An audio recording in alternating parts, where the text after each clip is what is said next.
What are the most quick and effective analogies you've used to explain pain to patients? The first caveat that I would say here is I typically don't go into these encounters with the aim of explaining pain to a patient. The patient knows what pain is, what it feels like, right? They're coming to me telling me this hurts. I don't have to tell them what it means to hurt or what hurt is. Rather, I'm there to help them make sense of their experience, to understand what it means, what it doesn't mean, and what they can do about it, if anything. Usually, there are a lot of things that can be done about it.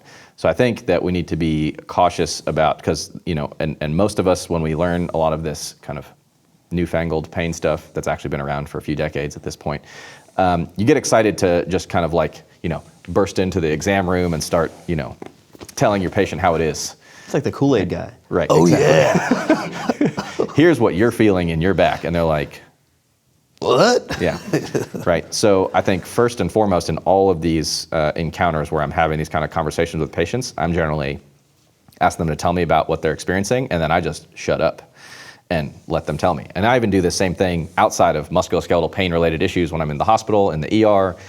Somebody might be coming in with something else that I actually need to admit them to the hospital for, and I'm not there to necessarily kick in the door and tell them what's going on. I said, tell me what's going on, and I just zip it and let them talk. Now, at some point, I need to start getting more involved in the conversation, but anytime I find myself talking more than the patient is, that's a red flag to me that something's not right. And I tell my residents and students that, particularly when they get to talking too much. I say, you should be probably talking a little bit less. I want to hear more from them. With that said, once it gets to the point where I've assessed the patient's understanding of what this pain means, then that may be a place where I can kind of confront some of those beliefs and aim to redirect those a little bit. So if their belief is, yeah, I have this pain in my back when I bend over, and I think it, every time I have that pain, it means that my joints are grinding away against one another, and that's why I'm having pain. Well, that's something that I probably need to correct, right? I need to nudge that in a different direction. Otherwise, when I ask them to go and bend over and exercise, right, to pick up a load off the floor or something like that, then that's a situation where that interpretation, where they're like, oh no, my joints are grinding together, I can't do this, this is unsafe, right? Can't tie my shoes, can't put my sock on. So I have to alter that meaning, that understanding that they have. So a simple kind of metaphor that you'll hear used a lot in this world is just kind of the idea of pain as an alarm system. That's one where it's very easy to discuss it. Patients can understand that fairly readily. You can also build in the concepts of kind of sensitivity to that, into that discussion, and kind of help to alter their understanding of what pain means to guide them on the right path. But I just caution people not to jump to that sort of aggressive over-explaining too soon, too early, before you've listened to the person and gotten a sense of where they're coming from.